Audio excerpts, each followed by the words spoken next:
This is your one and only FireSpark81 with your daily dose of video goodness, and today we are taking a look at the Blood Orb Necro build. Let's get to it. So I want to start off with a quick disclaimer here. This build is still very much a work in progress build. It's currently kind of in the just above proof of concept stage. I just got it into a position where it feels really good to play, and I'm able to take on enemies that are currently 6 levels higher than me. This may change in the future, but my gear is still rather unoptimized, and I'm still not too far into the Paragon board. As you can see, I'm only level 67. So once I get a little further into the Paragon boards and I get my glyphs leveled up a little bit more, it may be a situation where I can do things higher than 6 levels, but currently about the 6-ish, 7-ish level is where things start to get a little bit challenging. If I'm simply doing stuff that is only 3 levels higher than me, it is an absolute cakewalk. So this whole build is synergized around Blood Orbs. Picking up and creating Blood Orbs, they drive the entire build. They reduce cooldowns, they give us Fortify, they allow us to cast essentially infinite Bone Spirits, and of course they also give us life. The skills we use in the build are Bone Prison, Corpse Tendrils, Blood Mist, Bone Spirit, Bone Storm, and Corpse Explosion. Your average rotation is going to be Bone Prison, some random enemies. That's going to create corpses inside of the Bone Prison, currently due to an interaction with the upgrade that allows you to make enemies inside the Bone Prison vulnerable. Every time that ticks, it has a chance to create a corpse with hewn flesh. So if you have those two together, that creates corpses for you, at which point, once you get a corpse, you Corpse Tendril, that yanks everything into the Bone Prison and makes it vulnerable. And then you just start blowing up said corpses on the ground, and they take a ton of shadow damage and usually die. That will also generate, in some cases, a ton of Blood Orbs, which you can then run around and pick up, and it will spawn a ton of Bone Spirits due to the fact that we are running the Blood Artisan's Cuirass, which gives us the aspect that when we pick up Blood Orbs, and it can roll between 10 and 5, I actually got a perfect roll on mine, so when I pick up 5 Blood Orbs, I get a free Bone Spirit to spawn, dealing bonus damage based on my current life percent. So because we have just picked up a bunch of Blood Orbs, we'll be at max life, and we'll get a ton of damage on that Bone Spirit. Now, if we run into a large group of enemies or an elite, that is when we proc Bone Storm, followed by Blood Mist. This turns us invulnerable, and we just do an absolute insane amount of damage in an area around us, and then we pick up all the Blood Orbs that are left, which quickly reduces the cooldown on Bone Storm, allowing us to cast it again in rapid succession if need be. We also have a barrier during the time that we have Bone Storm up, and if we're picking up Blood Orbs, we also fortify, and we also spawn a bunch of Bone Spirits. The other absolutely amazing thing about this build, and the whole reason I designed it, is because I got tired of dealing with essence, and this build does not rely on essence to run. Everything except our Bone Spirit is just on cooldown timers, and they are accelerated cooldown timers, so pretty much everything is always up, except for the Corpse Explosion, which doesn't rely on anything except corpses on the ground, and those are easy to generate. Now, we do run Bone Spirit as a manual cast, so we do stack essence, and we almost always have our essence up, so that when we do need to manually nuke a target, we can, or if we're in a boss fight, that's mainly the only times you're really going to manually cast Bone Spirit. All right, let's quickly take a look at our abilities here. So we get Reap and we get Enhanced Reap. This, you can honestly get whatever you want up here. It doesn't really matter because you're not going to use it. Then we come down here, and like I said, we're stacking Essence. So we grab all 3 levels in Unliving Essence. We, of course, want Hewed Flesh for that corpse generation, so we grab 3 levels there. We grab a single level in Blood Mist.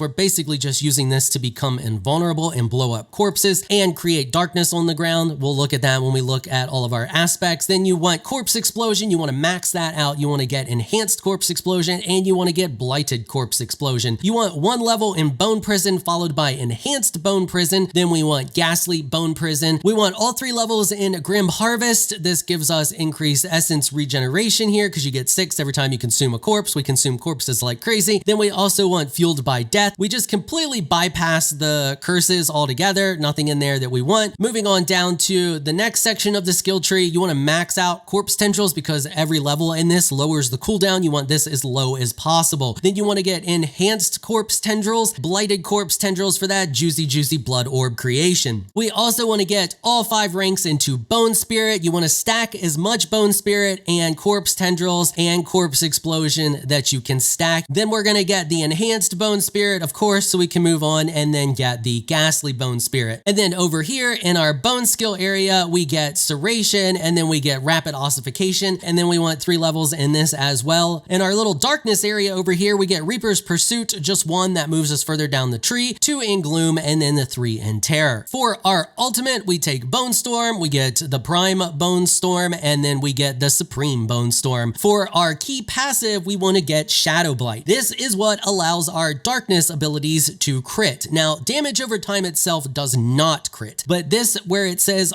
every 10th time an enemy receives shadow damage from you or your minions while they are affected by Shadow Blight, they take an additional 1,000 to 1,234 shadow damage. That's just a hit. That's just a straight hit of damage, and that actually has the ability to crit. Moving on to our Paragon board, as I stated before, the Paragon boards for me still need a bit of work. I'm still trying to flush things out, figure out what the best glyphs are and all of that stuff. Currently in your starter board, you want to socket Blood Drinker, and you want to get that 40 intelligence in there. That's going to allow your blood orbs to fortify you and give you so much more survivability. It's also relatively easy to do. As you can see here, you can pick up plenty of intelligence nodes, and then both of these are going to give you 10. Then we move on to the Bone Graft board. We come over here and we grab Bone Graft. This allows our Bone Spirit and our Bone Storm to do more damage. Then we move from Bone Graft over to Flesh Eater. Consuming corpses grants 40% increased damage for 6 seconds. We're always consuming corpses, so we pretty much always have this up. And you can see the path I took here quickly to get over to this glyph socket. I'm currently running Sacrificial in here, but as you can see, I'm not even getting the 10% from our sacrifices because we have indeed sacrificed all of our minions. And I'm not even 100% sure this is the best thing to put in this socket. It may be a situation where Gravekeeper, I'm thinking, may be a bit of a better option because it's going to give us up to 12% increased damage for close corpses. Not 100% sure yet. Run whatever you think is best there. I'll make an updated guide if this video does good once I hit like level 80, 90, something like that, and give you all an update on where I'm at. But right now, I'm just trying to point you in the right direction. So let's talk about the Book of the Dead. So for the Book of the Dead, we select the Reapers, we sacrifice them. That gets us increased shadow damage. For the Skeletal Mages, I'm currently sacrificing the Shadow Mages, which gives me 15 increased maximum essence. Now, another viable option could also be the Cold Mages, which gives us 15% increased damage to vulnerable enemies. I'm not really sure which one of these is the best situation. Run whichever one of these you find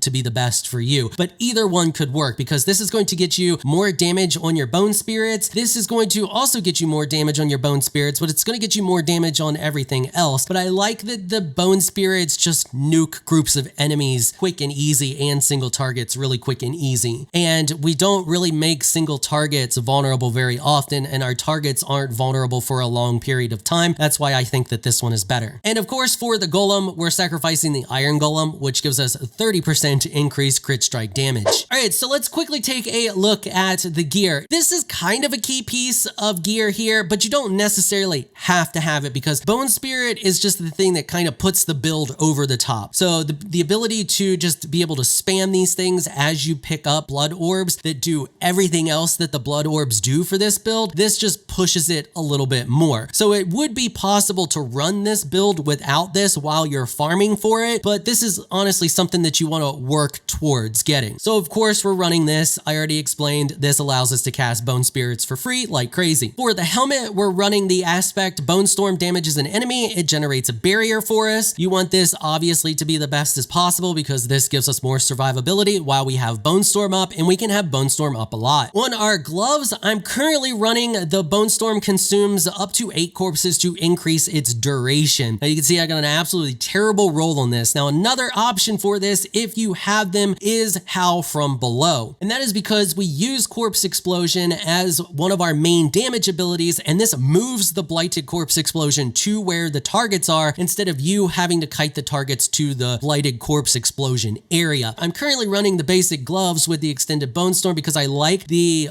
stats that are on my gloves as opposed to the stats that are on the 𝐻𝑜W from below. Yes, it's really handy and it's really nice, and maybe if I had a perfect roll on this, I would run it, but as it stands right now, I feel like the basic gloves and the extended Bone Storm are giving me a little bit more value, but I just wanted to make you aware that if you have 𝐻𝑜W from below and you like it, you can run it with this build and it does work well. On our pants, we're running the Consume Corpses, has a 26% chance to spawn a Blood Orb because Blood Orbs are amazing. On our boots, we're doing the Blood Mist triggers an explosion on surrounding corpses. When the Blood Mist detonates a corpse, it reduces its cooldown. We are running 2 weapons instead of 1. I'm currently running a dagger, but ideally you want a sword. I just haven't found a sword with good enough stats because the sword is going to increase your crit damage. As you can see here, you get 12% increased crit strike damage. I just have not found a good sword. A dagger is another good option because it increases the damage to close enemies, and when you have Bone Storm up, your enemies are close, so you're dealing damage to close enemies. And you can see on that one, we have the Blood Mist leaves a trail, dealing shadow damage, and it also removes the move speed reduction while Blood Mist is active. On our necklace, we're running the Bone Storm and Blood Wave are also darkness skills that deal shadow damage and gain the additional effects. Enemies damaged by Bone Storm take 1056 shadow damage over 2 seconds. Now, what this ability does that I don't think many people realize is that this doesn't make our Bone Storm shadow damage only. Our Bone Storm is still a bone skill and it still operates as a bone skill. It's now just a bone skill and a shadow skill. So everything that affects shadow damage also affects this additional damage here on our Bone Storm, and everything that affects our bone skills also still affects our Bone Storm. So for example, our Bone Graft ability over here is still procced by our Bone Storm, even though it's also doing shadow damage. And it also now procs our Shadow Blight. So the additional damage that comes from this, where it says it deals the 1056 damage over 2 seconds, that has the ability to proc our Shadow Blight additional damage, which can also crit. Then we're running the gain 17% increased crit strike chance for 6 seconds after we cast our Corpse Tendrils, and then we also deal 51% bonus crit strike damage to enemies that are damaged by Corpse Tendrils. So when we Corpse Tendrils a large group of enemies and we get a whole bunch of Blood Orbs on the ground and we run around and pick those up and generate a bunch of Bone Spirits, those Bone Spirits just absolutely destroy that group of enemies. And then on our other ring, we are running the Blood Orbs reduce your ultimate cooldown by 1 second. Obviously, you want the 1.5. I'm currently running the Codex of Power version because I haven't gotten a better roll than that. On our offhand weapon, we are running the each time a Shadow Blight key passive deals damage to an enemy, it increases the next Shadow Blight's damage within 10 seconds by 22%, stacking up to 5 times. We proc our Shadow Blight key passive like crazy, so this quickly increases the damage of that, and because we're stacking so much crit chance and crit damage, when we do crit with that ability, it's absolutely insane and it allows you to quickly nuke enemies. One of the things I love most about this build is that the gear for it and the stats you want on the gear are relatively easy to look for. You don't need a lot to make it strong, and when you have the few things you need, everything else is just kind of icing on the cake. The main things that you're looking for